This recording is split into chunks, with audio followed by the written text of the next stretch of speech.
নমস্কার, কেমন আছেন সবাই? চয়নিকা ব্লগে সবাইকে স্বাগত জানাই। হঠাৎ করেই বৃষ্টিটা নেমে পড়লো, আর আজকেই আমাদের একটু বাইরে যাওয়ার ছিল। বাইরে মানে একটা নেমন্তন্ন ছিল, বৌভাতের নেমন্তন্ন। অনেক দিন কারো বিয়েতেও যাওয়া হয়নি, কোনো অনুষ্ঠানেও সেরকম একটা যাওয়া হয়নি। তো আজকের সুযোগটা আর ছাড়ি কেন। হঠাৎ করেই ওই বাড়ি থেকে বলল যে একটা বিয়ের নেমন্তন্ন হয়েছে, তোমরা আসো। ওই জন্য সকাল সকাল বেরিয়ে পড়বো, ঠিক তখনই বৃষ্টিটা নেমেছে। ওই জন্য একটু দুপুর করেই বেরোলাম। দুপুরের দিকটায় ভিড়টা একটু কম থাকে। অন্যদিন হয় ট্রেনে করে যাই, ট্রেন তো শিয়ালদা থেকে শুনছি বন্ধ আছে। ওই জন্য আজকে এই প্রথম ছেলে মেয়েকে নিয়ে সাঁতরাগাছি থেকে বাস ধরলাম, পুরো বারাসাত চাপাডালি গিয়ে নামলাম। যাওয়ার সময় বৃষ্টি এত পড়েছিল, আর ওদিকে বারাসাত যাওয়ার কথা শুনলে প্রমিসের আর তর্স হয় না। বৃষ্টির মধ্যে ছাতা নিয়ে দাঁড়িয়েছিল। শেষে গিয়ে বাসে উঠে পড়লাম। বাসটা বেশ ভালোই ছিল, ফাঁকা ছিল, সিটটাও পেয়েছিলাম ঠিক মতো। কিন্তু সমস্যা, আমরা তিনজনেই বাসে ঠিক মতো উঠতেই পারি না। একেবারে মাথা যন্ত্রণা শুরু হয়ে যায়, না হলে ওদের বমি হয়।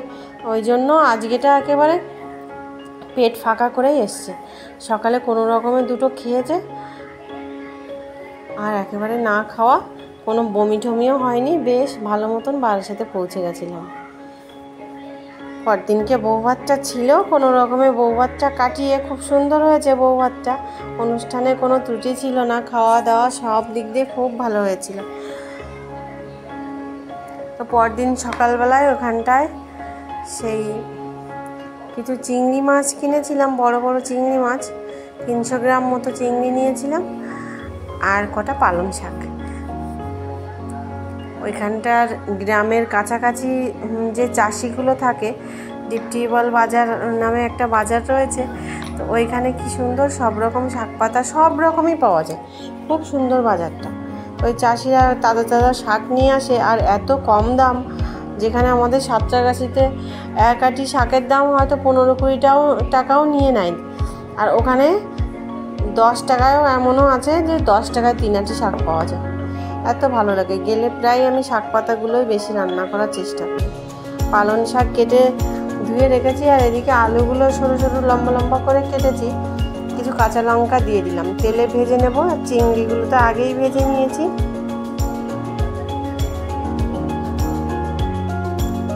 বেশিক্ষণ থাকবো না, ছেলে মেয়ের স্কুল রয়েছে, চলে যেতে হবে।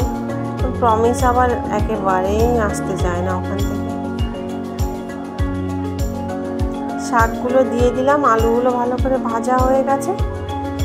এবার শাকটা দিয়ে দিলাম, অসময়ের পালং শাক। এই জন্য এক আটি 10 টাকা নিয়ে নিলাম। অল্প একটু জল দিয়ে দেব। পালং শাক আর আলু তো সেদ্ধ হতে একদমই সময় লাগবে না, অল্প জল দিয়ে দিয়েছি, বেশ তাড়াতাড়ি সেদ্ধ হয়ে যাবে। আর কটা ওই যে রসুনের কোয়া ভেজে রেখেছিলাম। এই শাকের মধ্যে রসুনটা খেতে এত ভালো লাগে, খুব ভালো লাগে। আর এই যে বড় বড় চিংড়ি মাছগুলো হেভি বড় ছিল।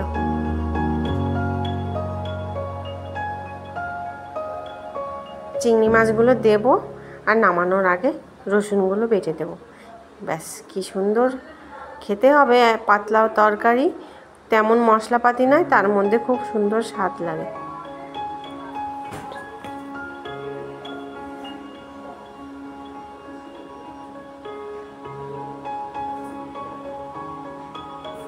চিংড়ি মাছ দিয়ে খানিকক্ষণ ভালো করে জাল করে নিয়েছি। এদিকে আলু শাক সব কিন্তু একেবারে সেদ্ধ হয়ে গলে গেছে। আর এদিকে রসুনটাও বেটে নিয়েছি। এবার রসুনটা দেবো। ভাজা রসুন ঝোলের মধ্যে দিয়ে অল্প সময়, ওই 5 মিনিট মতো জাল করলে এত সুন্দর একটা গন্ধ আসে। মাছের ঝোলও করা যায় এইরকম, আর চিংড়ি দিলে তো একেবারে আর কথা নেই। এই যে 5 মিনিট মতো ঢেকে দিয়ে তুলে নেব।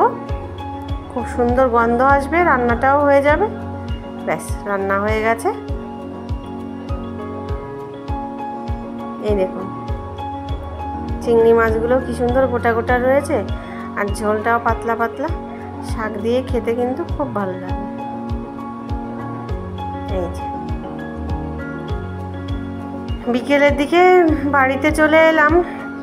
এই শিয়ালদা স্টেশনটায় এখান থেকে ট্রেনে করে বাস ধরবো, তারপর একেবারে নেমে পড়বো সাঁতরাগাছিতে। এবার নেমে তারপরে কি হলো, প্রতীক্ষার খিদে পেয়ে গেছে। খিদে বলতে ওর একটু ফুচকার নেশা রয়েছে, এখন এই যে ফুচকাটা খাচ্ছে দাঁড়িয়ে দাঁড়িয়ে। তো আজকে এই অবধি, সবাই অনেক ভালো থাকবেন, সুস্থ থাকবেন, নমস্কার।